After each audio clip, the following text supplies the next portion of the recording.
આકાશવાણી સમાચાર યશવી મહેતા વાંચે છે. સૌપ્રથમ મુખ્ય સમાચાર. કેન્દ્રીય ગૃહમંત્રી અમિત શાહે કહ્યું, ગુજરાતી સાહિત્યના વાંચનનો મહિમા વધારવાનું કાર્ય સારસ્વતોએ કર્યું. કેલિફોર્નિયાના ચિનો હિલ્સમાં એક હિન્દુ મંદિરમાં તોડફોડની ઘટનાની ભારતે આકરી ટીકા કરી. સંસદના અંદાજપત્ર સત્રના બીજા તબક્કાનો આવતીકાલથી પ્રારંભ થશે. પશ્ચિમ બંગાળના ઉપ હિમાલય ક્ષેત્રના વિવિધ સ્થળ પર આજે ગાજવીજ સાથે વરસાદની આગાહી.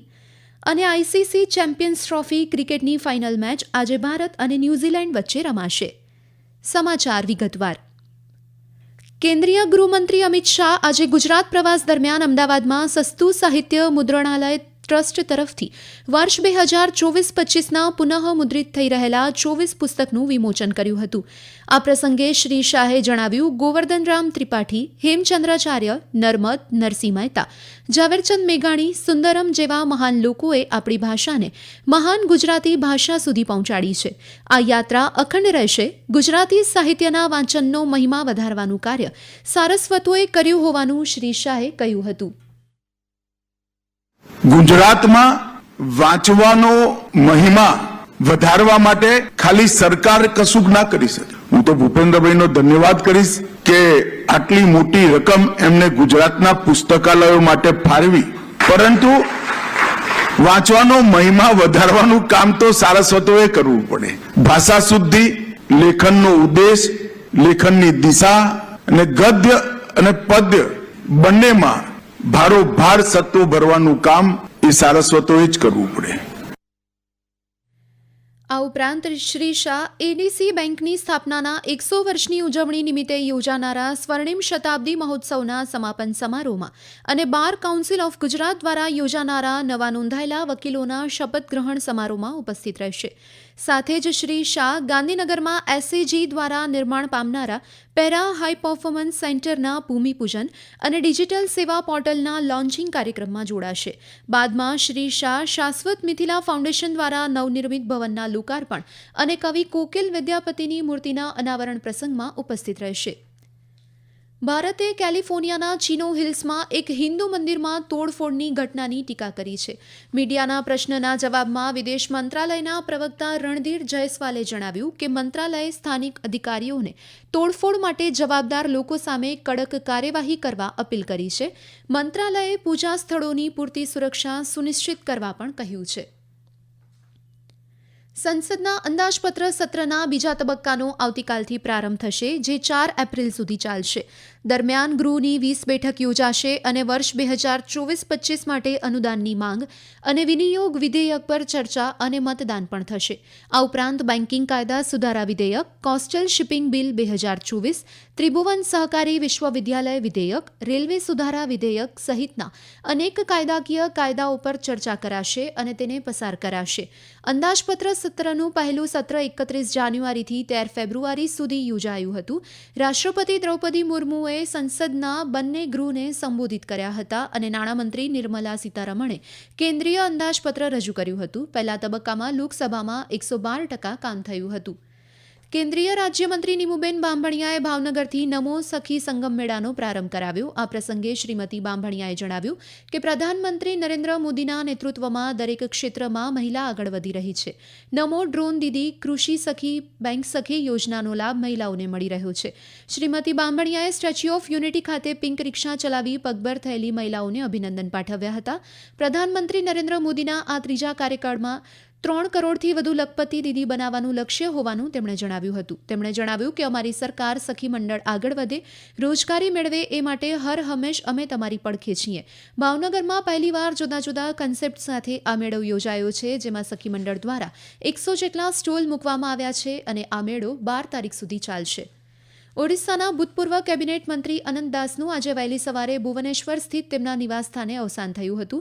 85 વર્ષના બીજેડી નેતા લાંબા સમયથી બીમાર હતા. રાષ્ટ્રપતિ દ્રૌપદી મુર્મુએ તેમના અવસાન પર શોક વ્યક્ત કર્યો છે. સોશિયલ મીડિયા સંદેશમાં સુશ્રી મુર્મુએ કહ્યું, વરિષ્ઠ બીજેડી નેતા ઓડિશાના લોકો માટે કામ કરતા હતા. તેમણે તેમના પરિવાર અને મિત્ર પ્રત્યે પણ સંવેદના વ્યક્ત કરી. ઉપરાષ્ટ્રપતિ જગદીપ ધનખડની તબિયત બગડતા તેઓ હાલ નવી દિલ્હીની એમ્સ હોસ્પિટલમાં છે. શ્રી ધનખડને ગઈકાલે રાત્રે હોસ્પિટલમાં દાખલ કરાયા હતા. સૂત્રોના મતે હાલ શ્રી ધનખડની તબિયત સારી છે.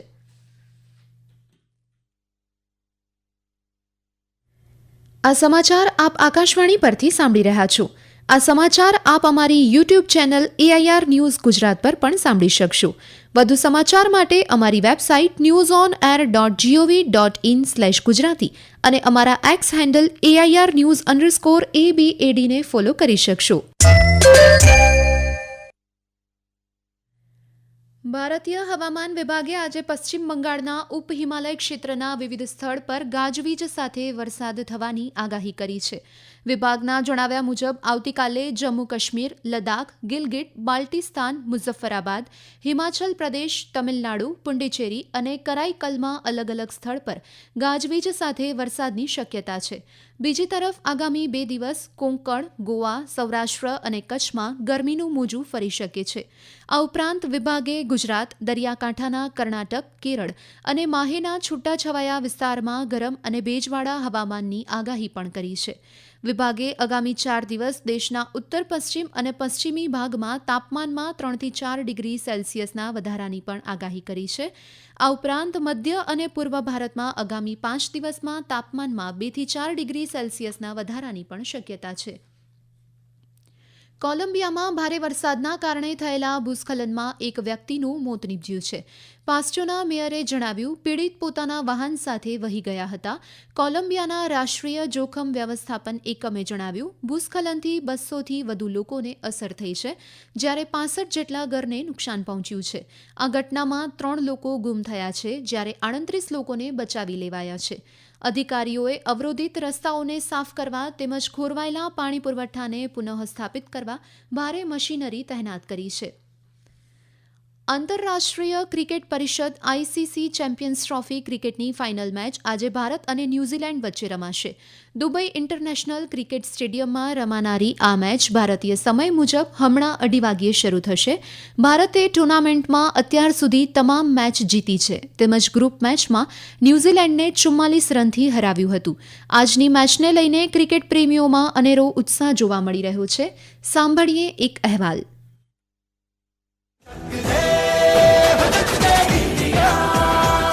भारत और न्यूजीलैंड के बीच हाल ही में हुए एक दिवसीय मुकाबलों ने आज एक रोमांचक मैच के लिए मंच तैयार कर दिया है. भारत एक मजबूत रिकॉर्ड के साथ फाइनल में पहुंचा है. मैच से पहले प्रेस वार्ता में भारतीय उप कप्तान शुभमन गिल ने कहा कि 2024 में भारत की 2020 विश्व कप जीत ने टीम पर से दबाव कम कर दिया है. लास्ट मैच में विराट भाई को देखा, क्योंकि उन्होंने इतने इंपॉर्टेंट मैचेस इंडिया के लिए खेले हुए हैं और जितनी ज्यादा बार आपने वो प्रेशर हैंडल किया होता है तो आपको पता है कि मैंने ऑलरेडी ये चीज की हुई है, तो एक्सपीरियंस प्लेयर डेफिनेटली काम आते हैं वहाँ. हालांकि भारत ने हाल के मैचों में अपना दबदबा दिखाया है, लेकिन दबाव में अच्छा प्रदर्शन करने की न्यूजीलैंड की क्षमता एक महत्वपूर्ण कारक बनी हुई है. आज होने वाले फाइनल मुकाबले के काफी रोमांचक होने की उम्मीद है, जिसमें भारत की मजबूत बल्लेबाजी का सामना न्यूजीलैंड के अनुभवी गेंदबाजी आक्रमण से होगा. दुबई से विनोद कुमार की रिपोर्ट के साथ समाचार कक्ष से मुकेश कुमार बल.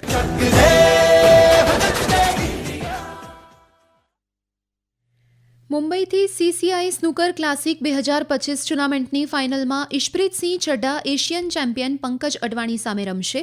આ બંને ખેલાડી પેટ્રોલિયમ સ્પોર્ટ્સ પ્રમોશન બોર્ડ સાથે જોડાયેલા છે. વિજેતાઓને પુરસ્કાર તરીકે 3.5 લાખ રૂપિયા અને ઉપવિજેતાને 1,75,000 રૂપિયા અપાશે.